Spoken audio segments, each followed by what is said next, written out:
Bonjour à tous, c'est JP du site parisgagnant.com.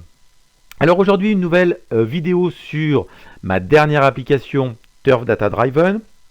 Je vous rappelle que cette application a été développée sous Excel, qu'elle permet d'analyser vraiment dans le détail et dans les moindres recoins une permanence hippique, que ce soit votre sélection, que ce soit un pronostic.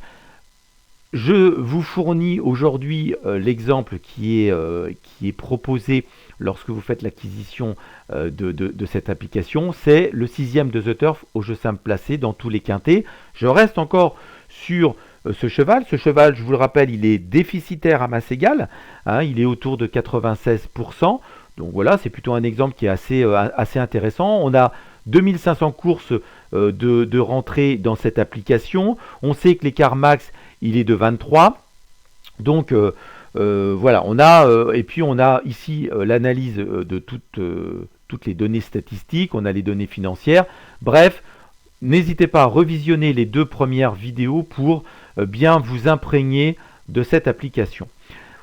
La vidéo de ce jour, elle est surtout pour revenir sur des petites choses que j'ai voulu intégrer, tout simplement parce que je vous ai écouté, et je vous en remercie. Vos retours ont été vraiment très sympas, très positifs, et je vous en remercie encore.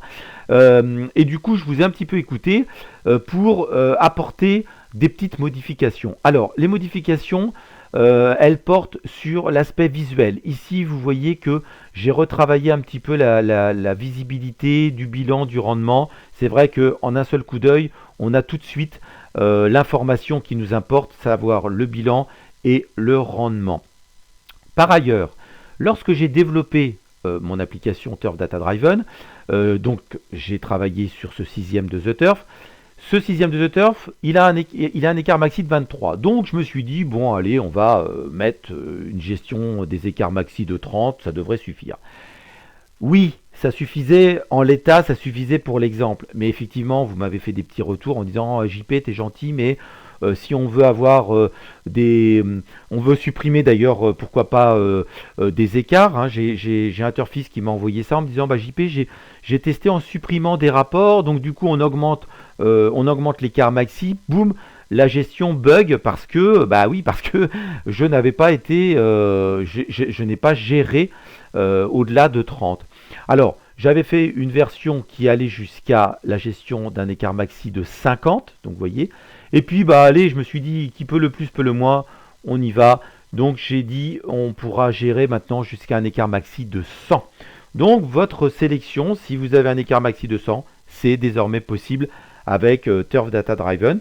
Voilà, ça, c'était le petit plus. L'autre petit plus, pareil, je vous ai écouté, JP, très bien, 3000 courses, mais j'ai des sélections perso qui vont au-delà de 3000. Ok, ça marche. Donc, je vous ai écouté. Eh bien, maintenant, on va jusqu'à 7000. 7000 courses sont possibles. Vous voyez, je vais remonter très très lentement. Tac, tac, tac, tac, tac, tac, tac. Ici, on est à 2500 avec notre 6e. Vous voyez, 2500 coups.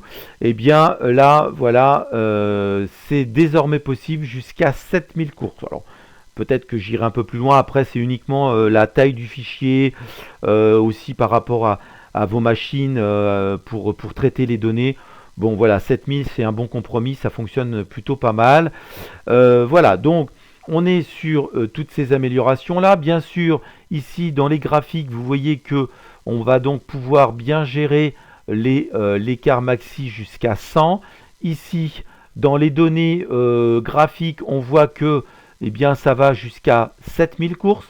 Donc, ne vous inquiétez pas, les graphiques seront gérés pareil. Idem pour le Sparkline. Vous voyez que là, les 2500, ça fait réduit dans notre graphique Sparkline, mais c'est uniquement pour qu'on puisse aller jusqu'à nos 7000 courses. Alors, la vidéo d'aujourd'hui, elle porte aussi sur une optimisation, quelque chose que j'avais envie de tester.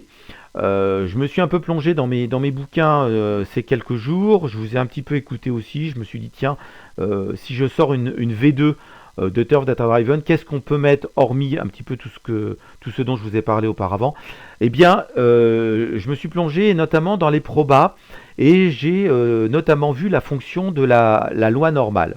Alors, je n'ai pas la légitimité d'un mathématicien ou d'un statisticien pour me permettre de vous faire un cours magistral sur cette loi normale. Tout ce que je peux dire, c'est que cette loi normale va nous permettre d'avoir une probabilité.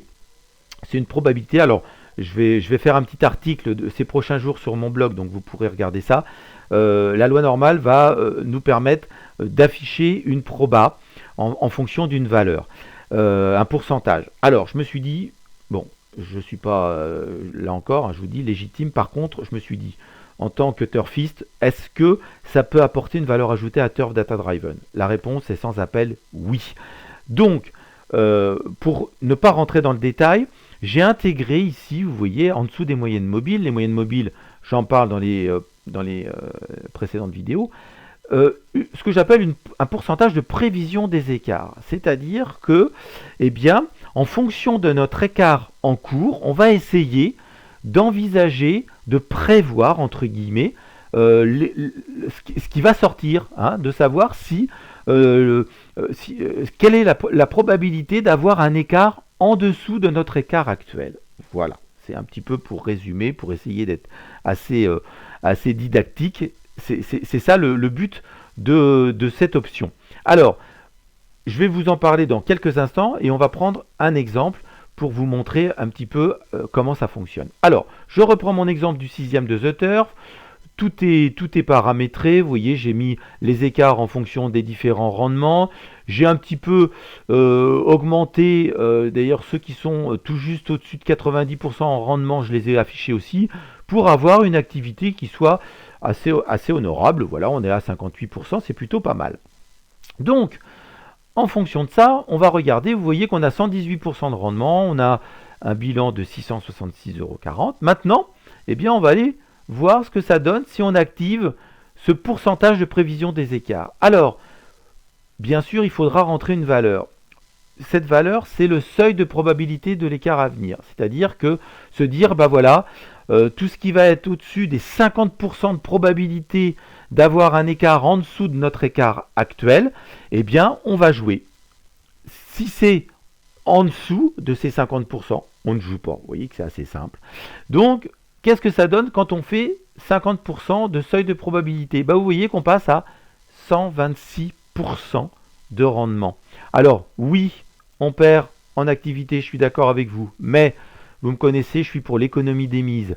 Donc, je me dis que, bah voilà, on joue un petit peu moins, par contre, on augmente notre rendement, donc on va s'y retrouver quelque part. Notre bilan, il est de 503 €. C'est plutôt pas mal.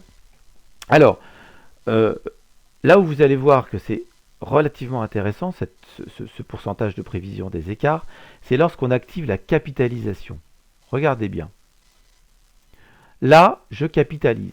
On passe à 726,20 € pour 121 de rendement. Maintenant, je vais décocher.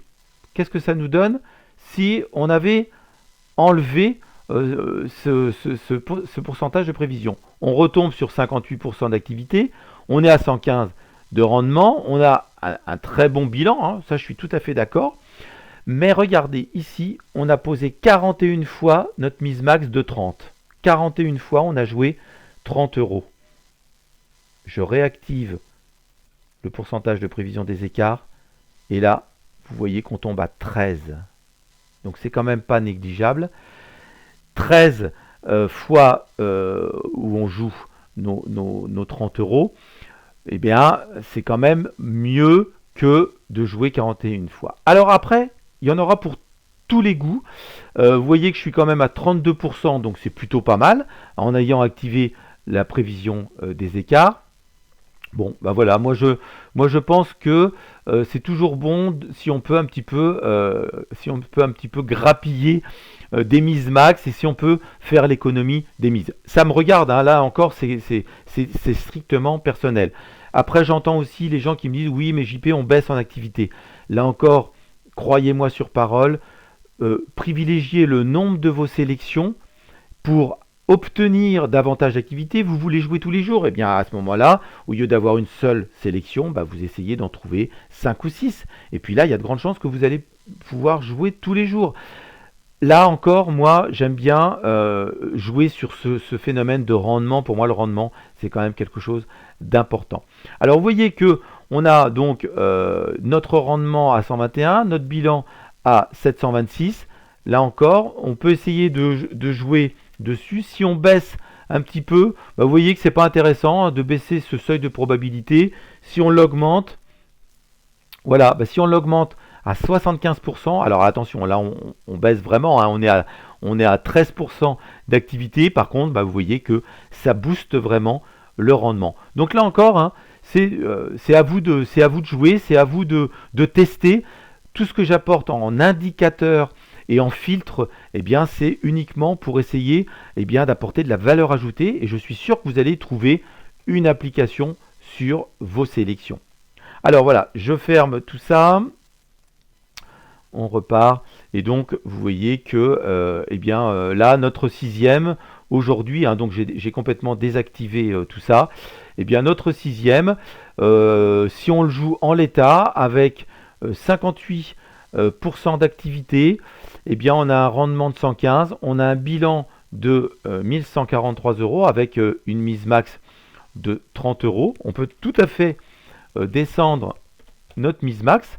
Hein. Vous voyez que, alors là on descend aussi un petit peu, hein, forcément, parce que par contre vous voyez qu'on a 149 fois posé 20 €. Alors tiens, juste pour le fun, savoir ce que ça donne si on active, vous voyez qu'on descend à 11 fois en activant le seuil de probabilité. Je vais descendre à 50%. Et là, on descend, on est à 16, on est à 661 € et on est à 122 de rendement juste en activant ça. On retrouve notre activité de 32, hein, vous voyez. Mais vous voyez que en baissant encore la mise max, c'est plutôt toujours intéressant au niveau de notre rendement et de notre bilan. Je sais que là, je parle pour certains turfistes qui me disent, moi, j'ai pas envie de mettre, voilà, je suis un peu frileux, j'ai pas envie de mettre beaucoup d'argent lorsque je suis en mise max, hein, lorsque ça commence un petit peu à rentrer en phase d'écart, et je vous comprends tout à fait. Vous voyez que là, ce pourcentage de prévision des écarts, il est vraiment intéressant. Donc, vous voyez que bon, c'est plutôt pas mal. Là, on va voir que notre graphique est plutôt intéressant. Et puis, je vous rappelle, hein, que cette sélection, elle est déficitaire à masse égale. Donc voilà, donc pour une sélection déficitaire à masse égale, on s'en sort plutôt bien. Voilà, je vais arrêter cette vidéo. Je vous souhaite de bons gains, et puis surtout de tester vos sélections avec Turf Data Driven. Il y aura certainement des optimisations dans les prochains jours. Là, on est sur la V2. Je pense que vous avez déjà largement de quoi faire avec tout ce que je vous ai apporté comme innovation. N'hésitez pas, tester et encore tester. Voilà, c'était JP du site parisgagnant.com. Je vous souhaite une très belle journée et je vous dis à très vite.